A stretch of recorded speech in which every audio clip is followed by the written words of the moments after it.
Alright, hello everyone. I hope you've been enjoying Path of Exile 2 as much as I've been enjoying myself. It's been a really fun game, albeit a bit brutal. Currently I'm in Act 2 in Cruel difficulty, so getting close to maps, not quite there yet. And I just wanted to quickly share my experience and the build that I've been playing. And maybe, you know, you can get some takeaways or you can get some inspiration out of it. It's not a complete build guide in that regard, but I hope to at least be extensive enough so that you can have a bit of an idea on how to work towards the setup and utilize it yourself through the campaign. Of course, there's no guarantee for success on maps because I haven't tried that yet, but I will update you all and try and push it that far and get it to that point eventually. So yeah, let's just start by speaking about the passive, then quickly go over the skills and the gearing, and then end with a little showcase. So as for the passive points, yeah, first of all, we have the Lead Me Through Grace. I would not take this early like I did, because initially you do not have the evasion and energy shield on your body armor to properly supply this. It's not really worth it. So instead I would just go for the Iron Blizzard, which, you know, it's 10% extra damage, and outside of that it creates Chill Ground, which really helps with keeping enemies in check, especially like trash mob packs. So it's a defensive layer in that regard, even though it might not seem like that at first glance. Other than that, Lead Me Through Grace, and also I tried to Protect Me From Harm. I was not a big fan just yet. Like, early you're not capable of pushing your evasion to a high enough level where this is going to be worth it, right? You're not going to be close to evasion cap or anything like that, so I would stay away from that for the time being. Then we continue with some attack damage and follow it up with Flow Like Water. Get some evasion and energy shield, move over with Step Like Mist, nothing special here. Essence of the Mountain for some extra cold damage, freeze build-up. You know, freeze build-up is pretty important. You want to get those freezes to stack up quickly so you can quickly freeze the enemies you encounter. Because as we all know, this game is very hard, monsters hit very hard. If they're frozen, they can't hit you. Then I moved up here for some crit. Now initially, before you spec into crit, you can just take this node and go straight down. You don't have to do this pathing, but I took some crit here and here. Moved down, got some big attack damage, especially this one, 24%, and also blind enemies on hit. What blind does is enemies are less accurate, so you are more you get hit less often by them, and also they are less evasive, so it's easier to hit them as well. After that, moved on down, got some cold penetration. Now, cold penetration is not it's not the best in Path of Exile 2. You cannot penetrate below 0%, so it's not as great as it used to be in Path of Exile 1, but still quite a few mobs have cold resistance, and for that it's just nice to shred those without needing to put down any extra debuffs on every mob you see, right? And then we got some elemental damage for each ailment on an enemy. Moving along, got a bit more pen. I think you can drop this eventually. I haven't tried that yet.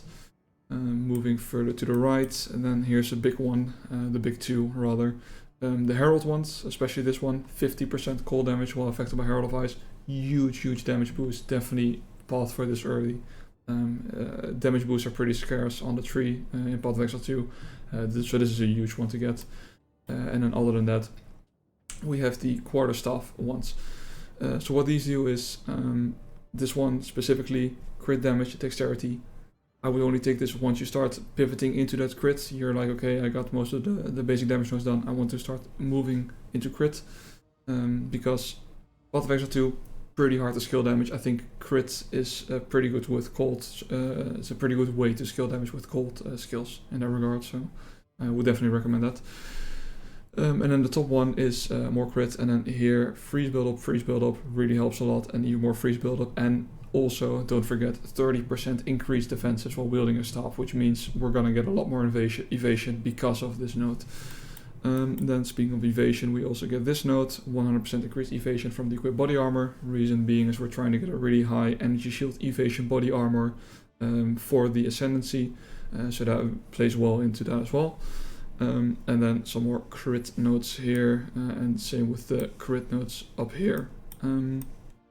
Other than that, now moving down to the melee nodes, trying to get all this here, at least these 4, and after that I might like move up here and get some of this this done. Alright, then as for the skills, yeah, so you see Ray Shield. That is because there is a shield in my offhand. I'll get to that in a bit, or rather in my weapon swap. So main single target damage dealer for bosses that I utilize is Glacial Cascade. Why Glacial Cascade? Well, because this game is very freaking hard and it's nice to be able to keep range from bosses. Like to be able to kite and stay at range from them. So we utilize Inevitable Critical to inevitably work towards a crit, so more crits on average.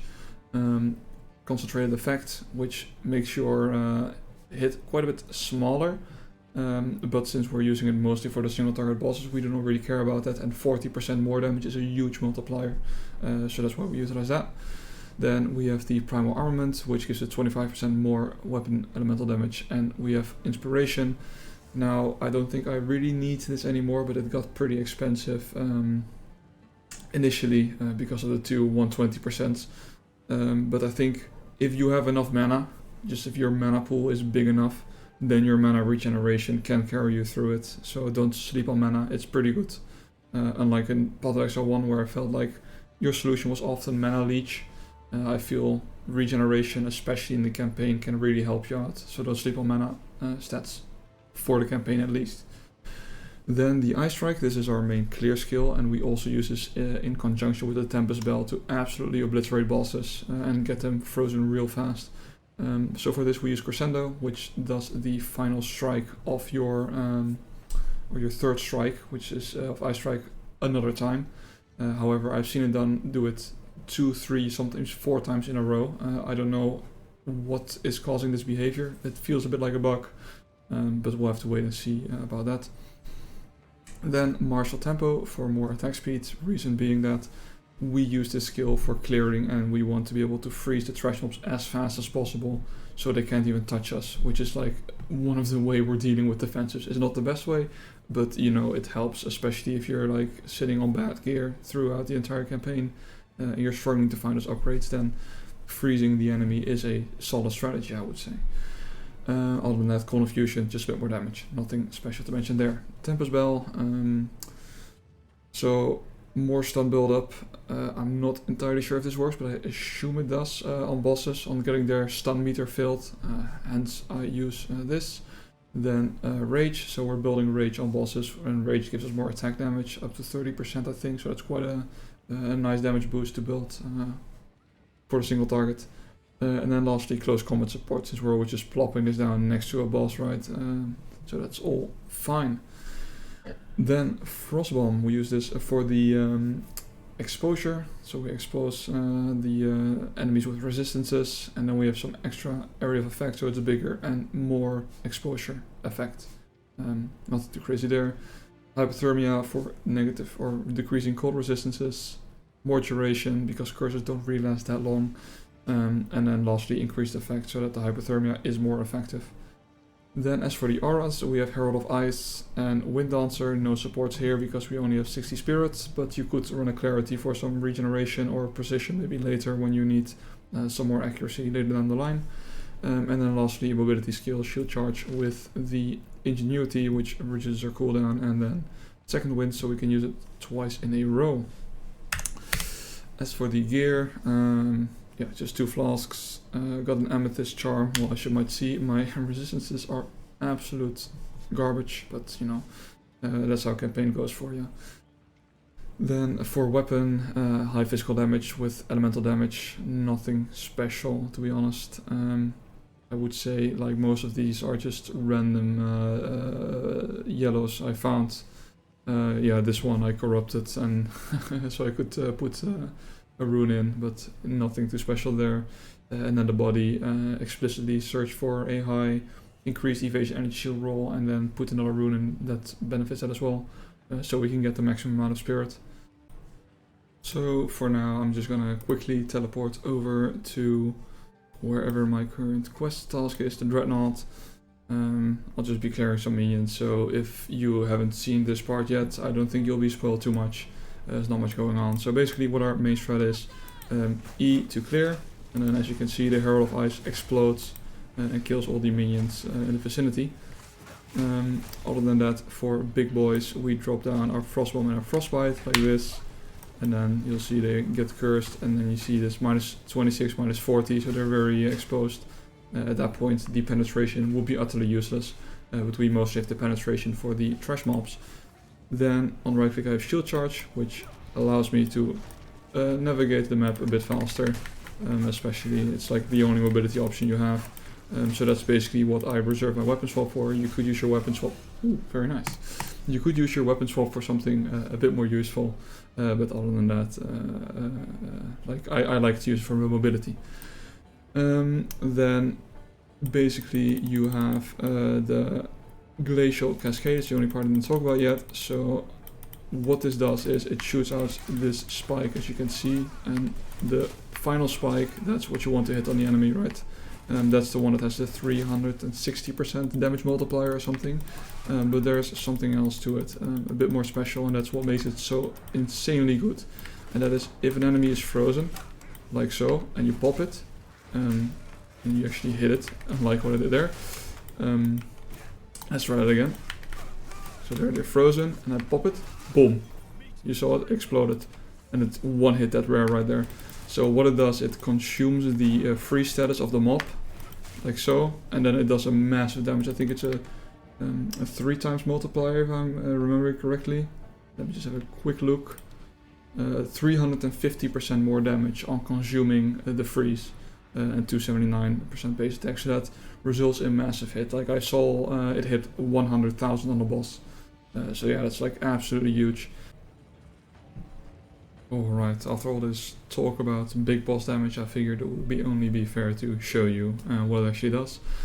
So if you've not seen the final boss of Act 2 and you do not want any spoilers, be sure to click away now. Thank you so much for watching. But otherwise, let's go ahead and see how we fare. So yeah, as always, we're gonna start off with the Q and W, hit him with some Ice Strikes, flop down the Tempest Bell, hit him some more, try and get it frozen, and then hit a Glacial Cascade once the freeze is about to expire. That is the plan. Now, let's see how it actually goes, right? Because in the end, things do not always go as planned. But let's see how far we can take it, and if we can hopefully crit as well. So, right off the bat, there you go, put down the bell, take some distance, boom. That was a pretty big hit there. It's gonna freeze again very soon. Take some distance, boom. Okay. Now the downside is, oh, not stand there. Downside is you've now done 2 freezes, right? So your freeze capabilities, it becomes harder and harder to freeze a boss. The longer the fight goes on. So you know it's a bit of a shame, but makes sense. Otherwise it will be too broken. But still, there we go, frozen again. I think it's phasing now, yep, so can't really do much there. Just gotta wait it out. I'm gonna fall down. Have some fun down here. So, same as always, that and that, those 2 debuffs. Let's dodge the attack. Down the bell. Frozen, hit it with the Ice Spike, boom, big damage. Refresh the debuffs. Put down the bell. Watch out for that hit. Okay, just taking a bit more time here to play it a bit safe. It's frozen, big hit. I might have missed there. And this is the other strategy, right? Just holding your distance and using Glacial Cascade to do the fight. You don't have to get up close and personal if you don't want to. Just using Glacial Cascade is a perfectly fine strategy if you're like, oh, I should have been that there. If you're not comfortable with the boss, right? But yeah, that's about it.